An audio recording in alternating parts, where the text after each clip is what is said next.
Hello, Just Too Good here, and today we're taking a look at the LEGO Ninjago J Cyber Dragon set, which retails for $50 with 518 pieces, 5 minifigures, and this was sent to me early by LEGO. This is actually the last LEGO Ninjago 2020 set I get to review for this wave. Thank you, LEGO. I can't believe I actually did it and did all of these, but let's finish it up with J Cyber Dragon. We'll start with the most exciting minifigure of this set, which is Diginia. This is a character that only comes in one set this whole wave, well, besides, I guess, the gamers market, but that's her avatar. This design of Diginia only comes in this one set, and it is kind of amazing to me because, you know, we get like Digicole, Digikai, Digilloyd, and Digij a billion times. Like, there are at least 3 sets each. This one, only in this one set, she doesn't even get an arcade pod, and it's a really cool design. I like the blue they use on the torso, and of course that titanium metallic coloring, which goes all around the torso and the new mask piece. For the other new pieces, there's the sword holder, the health bar piece at the top, and this new game controller handle. With all that garb removed, you can get a look at her printing underneath, as well as her alternate facial expression, which is just a new face for Nia, and that's incredibly useful, so I like that. And you can see how it looks with the mask on. Also like the back torso printing as well. Digij also comes in this set, but again, he's a pretty darn common minifigure to get. He uses the same new pieces as Nia, give or take some different colors, and he has his flail as well, which is hanging all the way at the bottom. If you weren't aware, the flail piece comes in a little packet with some separate pieces, but some of them are used in the build. With all the garb removed, you get a better look at his face printing underneath and his alternate facial expression, which has a confident look. And you can put that mask back on and you could display it that way if you don't want to show off the visor. Unagami also appears in this set. Now, he does come in the cheaper Empire Dragon set, which is a $20 price difference from this one. And then he does come in the more expensive Temple of Madness, which is a $30 price increase from here. So this is just like the middle one. I do like the new pieces they use for his hair piece, where you could actually grab him at this little pole connection part here. Also a nice beard piece and some fantastic printing with the red and the bright bluish green on this black torso and leg piece. And with all that armor removed, you get a look at his torso printing a bit better, as well as his face print, which a lot of people are saying he looks like Zane, and maybe you're onto something because we don't get Digi-Zane in any set in this wave. Though we do get Avatar Zane in the gamers market, so who knows. With the alternate facial expression, he looks a lot more angry and I guess less like Zane. Next minifigure is Richie. This does appear in, the $20 mech set, I think the Velocity Racers, as well as the gamers market, and I'm sure some more that I even forgot about. So he's extremely easy to get, but it's still pretty cool to see this new molded head used. Also, some more of those new pieces, like a recolor of that new handlebar of the game controller, a recolor of the health bar at the back, which has more health than the Ninja, and a recolor of that new sword holder as well, which of course has the pole connection where you put the health bar through. And with all that armor removed, you get a better look at his torso printing, and underneath at the back, he does have some back torso printing. Keep in mind, this piece up here is a separate piece that connects to the molded head, and that is an old piece that was used since, a few years ago? Actually, correction, it was this guy, Hausner, who appeared in the Velocity Racers set.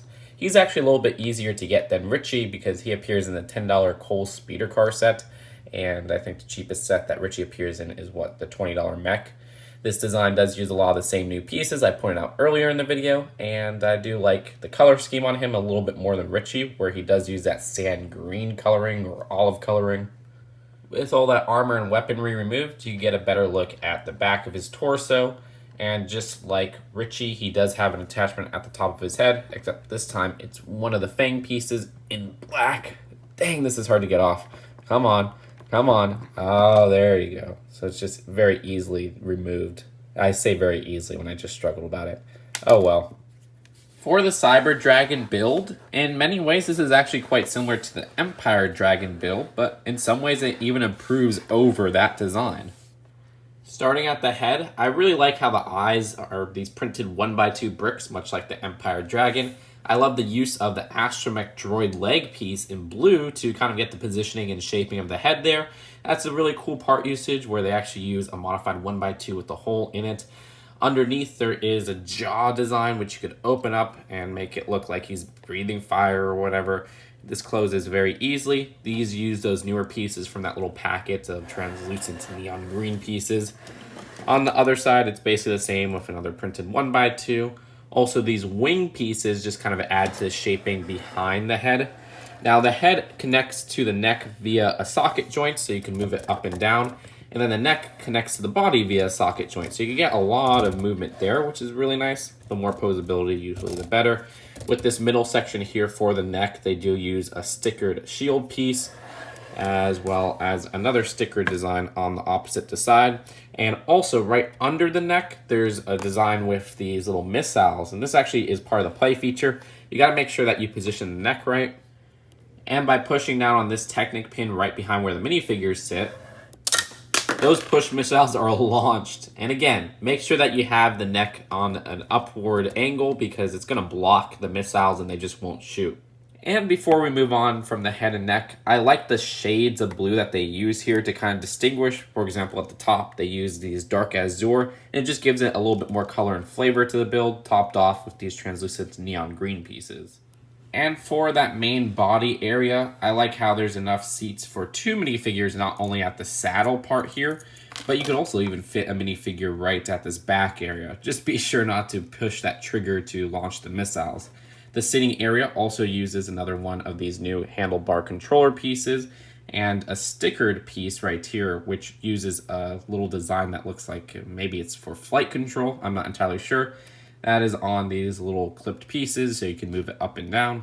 Unlike the Empire Dragon, there's a lot of nice bulk at the main body section, so I like that. From the sides, they put even some pieces to kind of top it off and smooth out that design.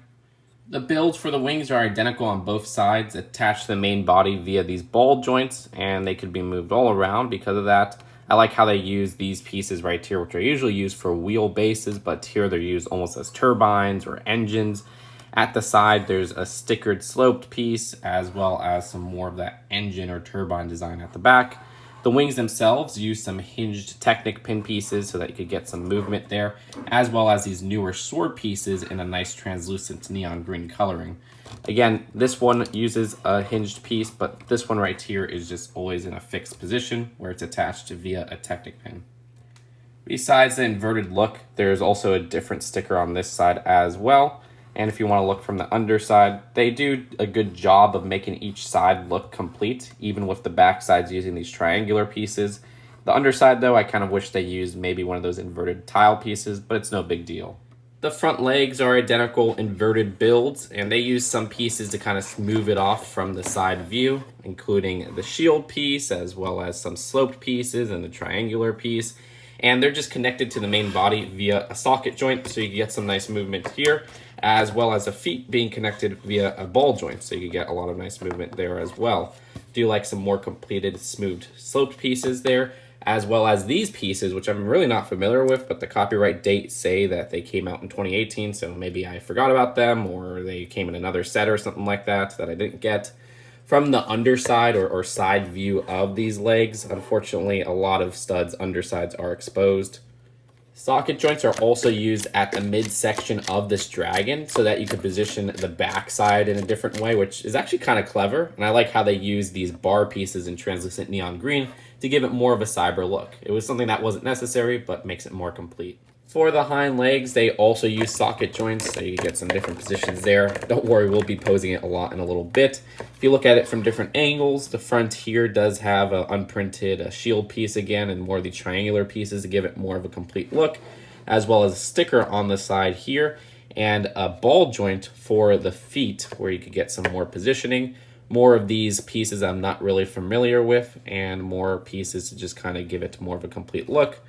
And the same can be said with the one on the other side. The only difference really being the inverted pieces and then this little sticker here, which is different from the other side. As for the tail, each part uses a different miniature ball joint, so you get a lot of nice positions. And at the end, they do use more of these translucent neon green accessory pieces.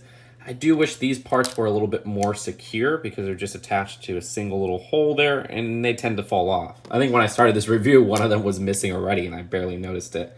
It's topped off with this unprinted shield here. The undersides don't look too complete, but at least they look pretty complete from the side views, where some parts even use a 1x2 tile. But that is it for the build of the tail, which just fell off. Let me put that back in the pin. One last thing I wanted to highlight is just the look of the Cyber Dragon from the underside. Yeah, that's it. But let's go and do some articulation. Yeah, it's pretty easy to make the dragon standing up. Here he's like a dog pissing on a fire hydrant. And here, I don't know, maybe he's about to take flight or maybe he's about to start showing some moves. But that's it for the build of the dragon. There are some other builds of the set. So the other builds include a holder for this translucent neon green Kitana. Interestingly enough, unlike the other sets, they don't have the sticker on the side there. And then these designs right here are a little bit different from the other designs for Richie and Hausner as well, where they do some different pieces at the bottom. And this one in particular has some stud shooters. If you push them, you know where they go. Under my floor, behind the dresser or whatever, and I'm never going to find them again. Well, actually, this one, I was able to catch. But that is it for the builds of the set. Let's take a look at the packaging and then the final verdict. The box for this set is a $50 and even $40 box size that they use occasionally. And at the back, you could see some different shots of the set. The instructions are pretty thick, but at the end, there are little advertisements, not only for the new Legacy sets, also for this wave of sets, as well as this poster here. Also included are extra stickers to apply to the set. So overall, while I didn't anticipate building Jay Cyber Dragon, now that I have it built, the design of this is actually really cool. It's one of the better dragons of the recent LEGO Ninjago waves, even though I haven't built too many dragons, so I'm just judging it as the cover. And I judge this one as a cover as something that wouldn't be too interesting, but I really like the posability here. I especially like how they have those socket joints in the middle of the build. It comes out pretty well. And just like the Empire Dragon, this has a really interesting color scheme. I think both of them have their different needs, where the Empire Dragon's good on the cheaper scale, and I might like the Empire Dragon's color scheme a little bit more. This one is a more posable play set type build where you could position it and swing it around and fly it and swoosh it and everything like that. And it is pretty sturdy in that aspect. With all things considered, I'd rate this set an A. I think it's really worth it for $50. You also get a really cool exclusive figure with that Nia design. And it is creative and keeps things fresh, even though we get a lot of LEGO Ninjago dragons. But that's it for now. Hope you guys enjoyed this video, and I'll see you guys later. Peace out. Bye.